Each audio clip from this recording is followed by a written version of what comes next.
trying to make a wage now. Money, money, money, money, money makes the world go round. I need money, money, money, money, money. Money got me feeling down. They said go and chase the dreams, they never told me that I have to wake up.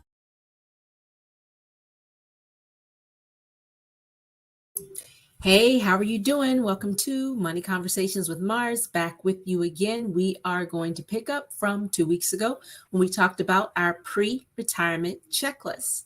So how have you been doing? Weather is starting to cool down. I don't know if you'll be able to hear it in the background, but we're having some storms here.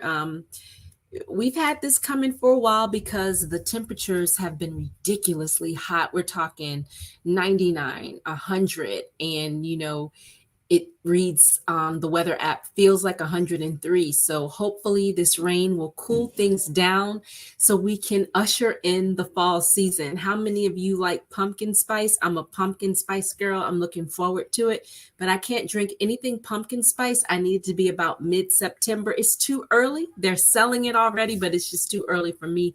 I look forward to the fall, the cooler temperatures. It's outside is just more enjoyable. We're here in Atlanta. So, you jump on the belt line, walk around, eat at a restaurant, get back on the belt line, walk around, look around, enjoy all the great things that God has provided us. Outside is awesome in Atlanta, but just make sure you stay on budget.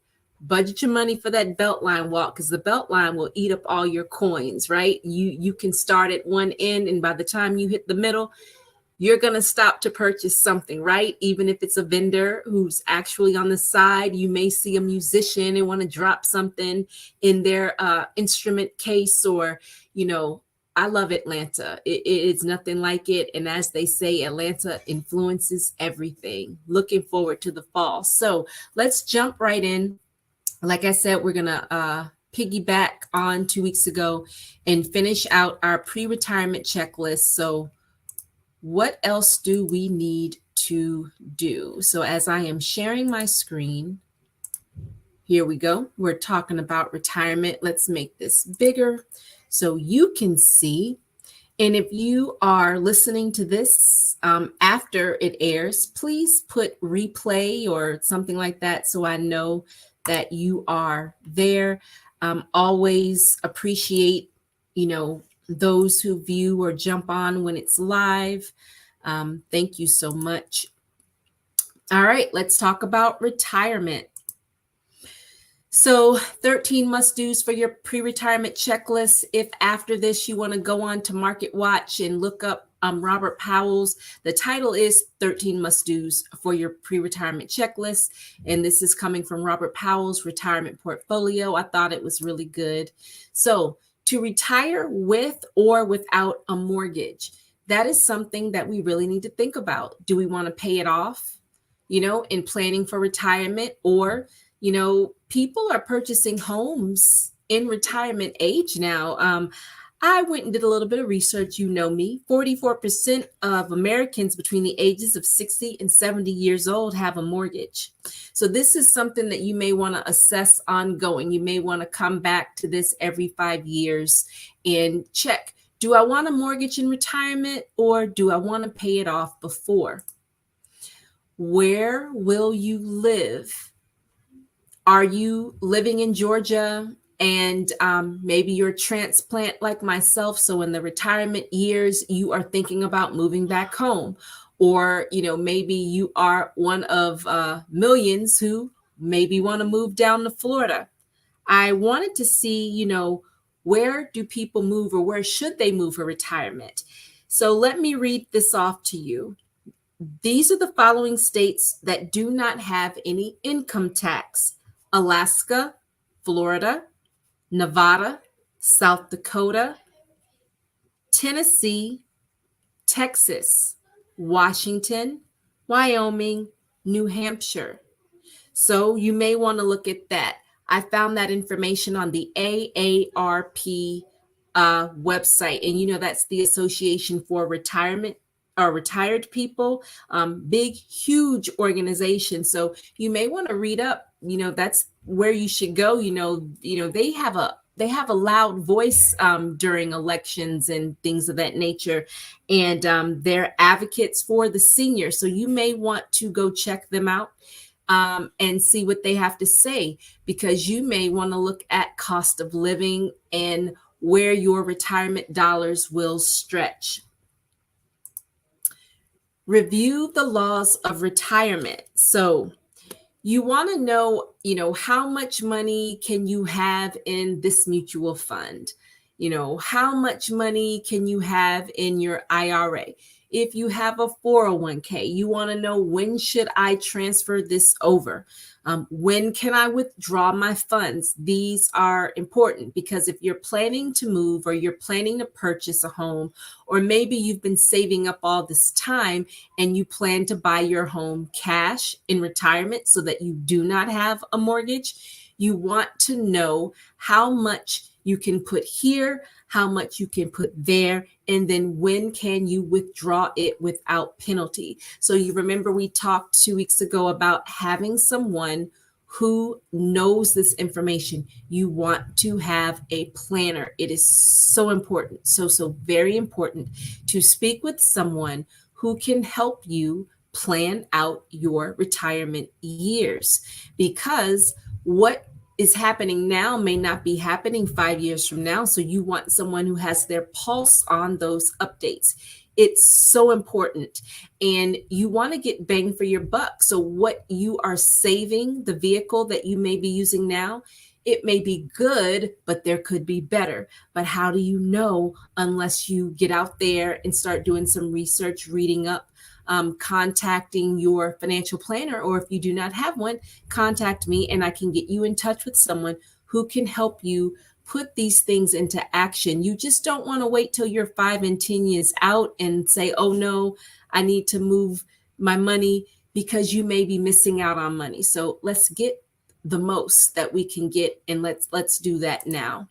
You want to review your estate plan and create a plan for incapacity. So none of us want to think about being bedridden, terminally ill, not being able to do for ourselves.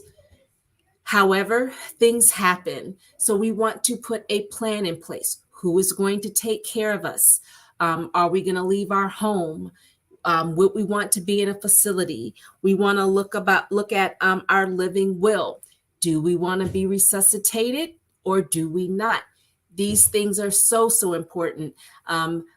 Colonoscopy, right? So a lot of us are probably at the age where we're having this annually, and they make you fill that out. They want to know, for some reason, if something should happen while you're on that table for a routine colonoscopy. Folks, they've been doing colonoscopies for decades and decades and decades.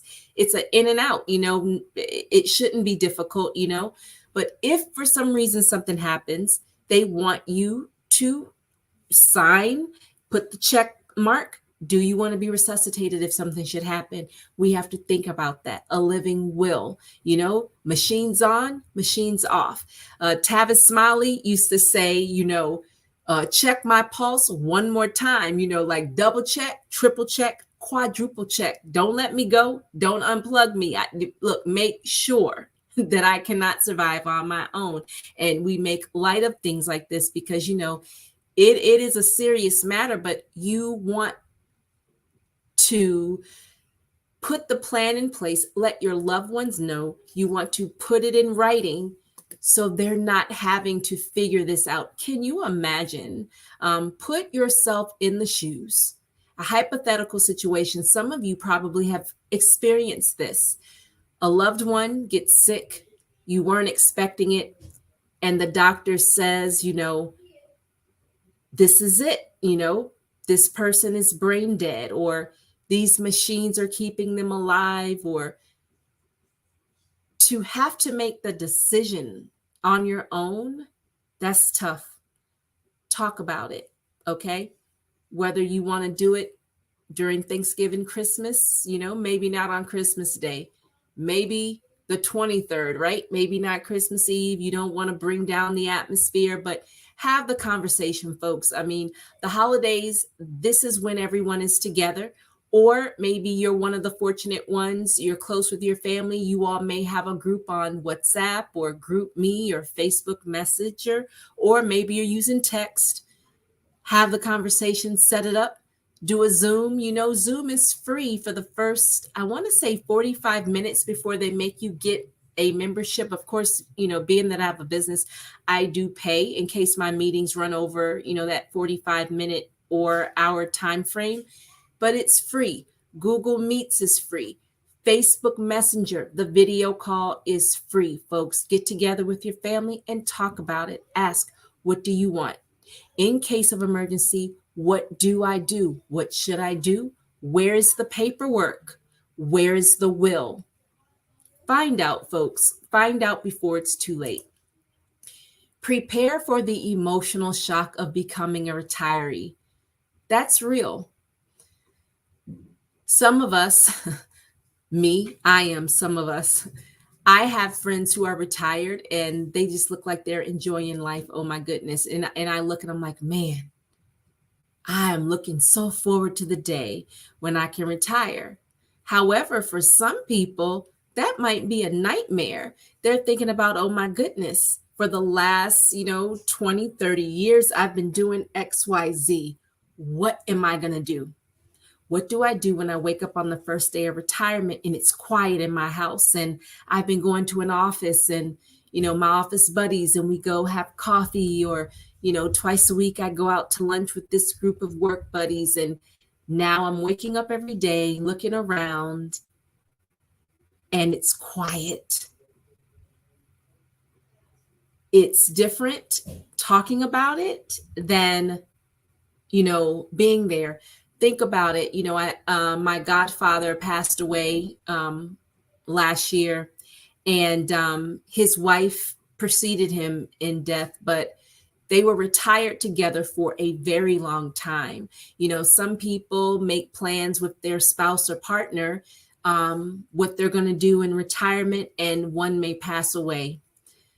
Can you imagine? That could be lonely, unless they have developed relationships, joined organizations, making sure there is something to fill the space. Now, I can imagine, especially if you have a very demanding job, career, business, the first couple of weeks, I can see someone really enjoying themselves, kicking back, feet up, that hammock type of life. Maybe they've planned that trip that they've always wanted to go on, go around the world or take a cruise, or they may be taking that backpacking trip they've always wanted to take. And then they return and the reality sets in. So that's something you may want to think about. You may want to journal about it. Get with God. What are we going to do? Renew yourself, right?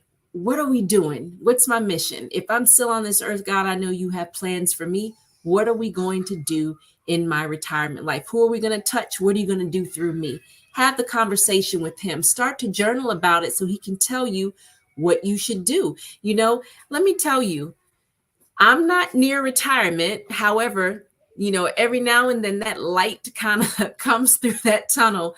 And I'm like, man, wow, I still feel like after graduation. So, some days I'm still feeling like in the 20s, even though I'm in the 40s, So I think about how I like being active in my community. I may not be able to go to all the meetings, but I've joined different organizations so I can stay abreast of what's going on in the community. And so for me, I see myself just volunteering all the time to have that interaction with people, to stay relevant. That's very real. I feel like back in high school, and, my mom was an educator. And so, when different people we knew who retired from education, sometimes it felt like a lot of them passed away, like in the first 5 to 10 years. I don't know what that was about. It kind of made me say, oh my goodness, I don't want to retire. Is this what happens in retirement? You just get sick or whatever. I don't know what that is, but take care of your body, go to the doctor, keep your appointments and checkups and things of that nature. Prepare yourself physically. Are you working out? Are you walking? You may not be in the gym hitting the weights heavy or running for miles at a time. It doesn't take all that. A walk around the block. I actually found a TED talk yesterday. I don't remember the guy's name, but it was a TED talk on why you should exercise. Now, the title was a little more sophisticated than that, but that's pretty much what the TED talk was about. And I have that on my list to listen to. Take care of yourself, prepare for the emotional shock of becoming a retiree. I thought that was a good one. Prepare for the non-financial aspect of retirement. So that's going back into what I was saying about finding your passion, your purpose. What will you do? Social relationships, organizations. You may not be a member of anything right now, but you may want to start shopping around. What organization is active in your community? Or if you plan to move, maybe what organization is in my community? Maybe this is an international organization. So when I move, I can transfer my membership. Go to the community fair in your county. I know in my county, they do a community fair, and I learned about organizations I never knew existed. There's this organization run by a retiree. How about that? She's retired, and she runs this organization where they teach people how to listen to another person's political opinions, beliefs, however you want to call that. And I thought that was awesome. Because even as adults, we need to learn how to respect each other's differences. And they even have this program called Walk a Week in My Political Shoes. So if you are a liberal, you would listen to conservative news all week. If you were a conservative, you would listen to liberal news all week. How awesome is that? How do we get along in our country, in our communities, with our neighbors who have a difference of opinion if we can't see where they're coming from? We don't have to necessarily agree, but not getting upset. They teach how to maintain your temper, how to have a conversation without getting upset, yelling at the other person, being condescending, and just really listening to another person's point of view.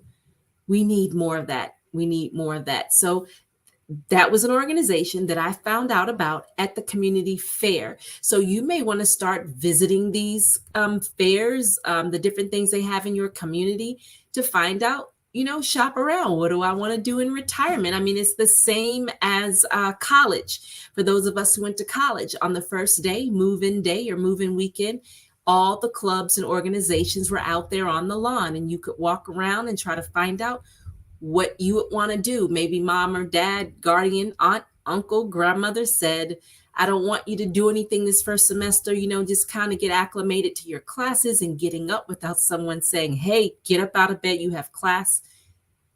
And then you can join a club or organization, but you still did your research. It's the same thing with retirement, folks. We want to prepare ourselves mentally, emotionally, and see what's out there, because it's another world. It's another life. Can you imagine? You don't have anywhere you have to be. So now you can think about, where do I want to be? What have I always wanted to do that work or business would not allow me to do? I want to give more of my time here. I want to give back here, because isn't that what it's all about at the end of the day? How did I make an impact? Especially for the believer, we aren't here just for ourselves. What impact can I make in retirement life? Maybe God wants me to shift gears. I may have focused on finances. Maybe he wants me to focus on kids in retirement. You never know. Isn't it amazing? For I know the plans I have for you, plans to prosper you, plans to give you hope in a future. It isn't over just because we're retiring, okay? So talk to God about that. Start journaling, do some research, get on the internet, see what's going on in your community. All right. A checklist is no substitute for a plan and a planner. So no matter what we read about, what you hear me say, you still need a professional person who specializes in retirement to help you plan out that part of life.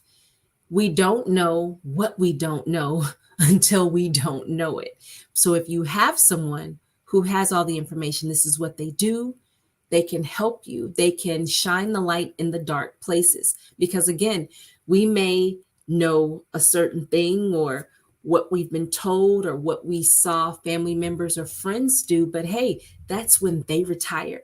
There could be a whole new set of a checklist or tips, changes in your taxes, changes in, oh my goodness, it's a litany of factors, right? That could be different from when grandma retired, when mom or dad retired, when this good friend retired. We need someone who has their pulse. They have the pulse on the issue so they can help us out. And don't be afraid to ask questions, right? So we use the research as a point of reference. So when we get in front of the professional, we can ask the questions. It's always good to go before someone with some questions, a little bit of research, small foundation. I don't care what it is, whether you're buying a house, buying a car, investments, whatever, do a little bit of research so you don't go in blind. Same thing with retirement. All right, so we have finished out those tips, our pre-retirement checklist. You know, you can always contact me to talk about money if you need help with budgeting. I'm your girl for that. That's something that I really enjoy doing. If you need your life insurance in place, let's talk about it. Let's look at what you have. You know, let's dust off that policy, pull it out of the file cabinet, and let's update your coverage. Again, you know how we may get things a while ago. There could be new riders, you know, attachments to the policy that they may not have had. You could have accumulated more assets. And so what you currently have in life insurance may not be enough. So I would love to speak with you. Let's briefly talk about what we have coming up. So we have the Empowered Mornings, Monday through Friday. They're in their third season, 7 a.m. Eastern Standard Time. So don't forget to check in with the Fab Five. We have Ilyasa coming up tomorrow, the Charge Room Show, 1 to 1:30 p.m. Eastern Standard Time, a safe space for healing. So you definitely want to check that out. And then we have Miss Regina, It's Uniquely Gorgeous, every Wednesday, 8 o'clock p.m. Eastern Standard Time. So she is locked and loaded with the word. You know, it's always good to have a fresh word. We want to listen to the word so we can get our own revelation because, you know, we don't know what's coming down the road. So we already want to be locked and loaded and ready. So, you know, whatever comes before us, we can attack it with the word, right? So always a pleasure to be before you. That closes out, as I said, our pre-retirement checklist. We'll be back with more financial or money conversations with Mars. Really enjoyed talking to you. As I said before, we don't know what we don't know. I'm always learning every day. You know, I've met some very, very interesting people who are also in the world of finances, financial literacy. It's so big, so vast, so many different topics. And it's always great to meet someone else who's out there helping people with what they know. Because again, fourth time saying this, we do not know all the time what we don't know until it is presented before us. So never be afraid to ask questions because remember, the experts, they were not always experts. And as new information comes out every year, we are always learning and we get better by, you know, admitting that I don't know it all. I can always use more research. I can always use more practice getting before someone and talking and hearing what they're going through and helping them out. Because again, that's what it's all about, you know, the impact that you're making on a day-to-day basis. Okay. So I hope this has been very helpful to you, giving you something to talk about in your home, and then also sharing this information with others. So reach out to me on Instagram, Facebook. You saw my Calendly there. It'd be nice to talk to you one-on-one. And as always, I am here because you should prosper. You take care and have a great week. Trying to make a wage now. Money, money, money, money, money.